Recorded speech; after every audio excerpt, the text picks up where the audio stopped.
Let me start by saying, if I may, that I would like to disagree with our father, an eminent personality, in the person of Chief Ike Clark, when he spoke about soldiers on the streets of Lagos.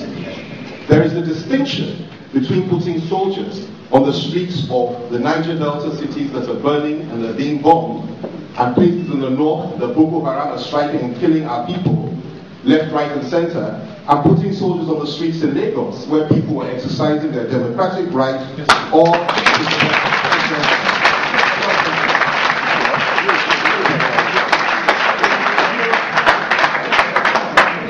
Now, having said that,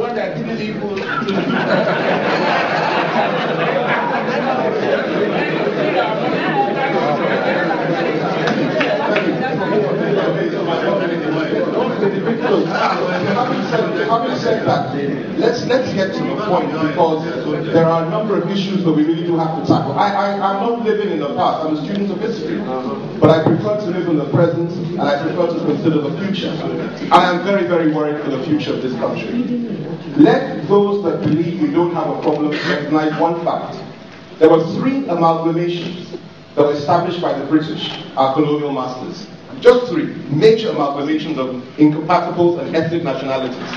One was the Sudan, the other was India, and the third was Nigeria. These were the 3 major projects, Lugardian projects, as my brother spoke about Flora Shaw. This was their concept, their idea. Bring these incompatibles together. By the time we leave them, they will fight and kill each other. That was the British concept, that was the British idea, that was the British plan. India has fallen into 3 parts since that time. Sudan has fallen into 2. The only one remaining is Nigeria.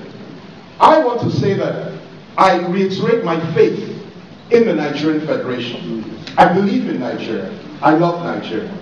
I would stand for Nigeria any day, any time. But not the type of Nigeria that is silently emerging today.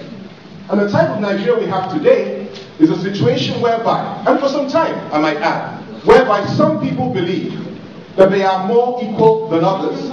Some people believe that they have the right to control everything in this country well before others, and some people believe that the federal government should be in their hands, and if it's not in their hands, must be controlled by them at all times and at all costs. And that's the problem that we're facing. Very few people are prepared to say this, but some of us are. Some of us are, because it's our future, and we need to fight for it.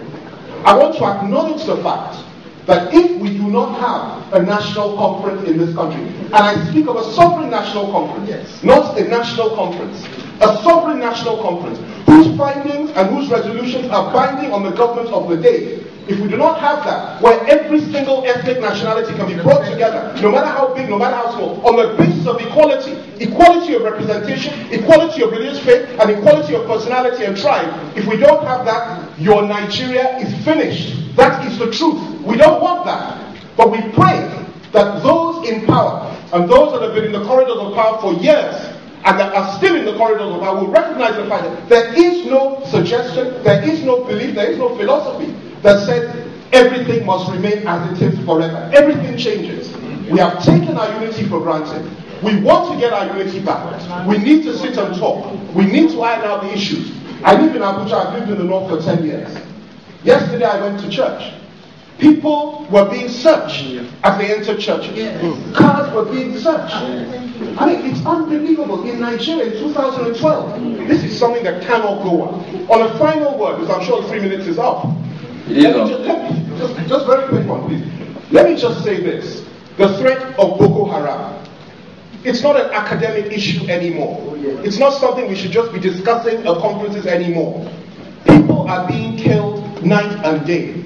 And I am using this forum to call upon this government to show strength when it comes to the issue of Boko Haram. No dialogue, no discussion, no let's sit down and talk. Enough is enough. It is time that the full force of the federal government of Nigeria not just comes against Boko Haram, but those that are behind them. We have some, and I have to say this, within this government, high places in this government, that have got up and said that there is a link between the issue of Boko Haram and their killing people and the issue of revenue allocation and the principle of derivation. This is unacceptable. How can you suggest that there's a link between the two? We will not accept it, we will not bow to it, we will not tolerate it, and I stand with those that say we need to have a sovereign national conference, and I call on every Nigerian to stand up and say enough is enough, let there be change.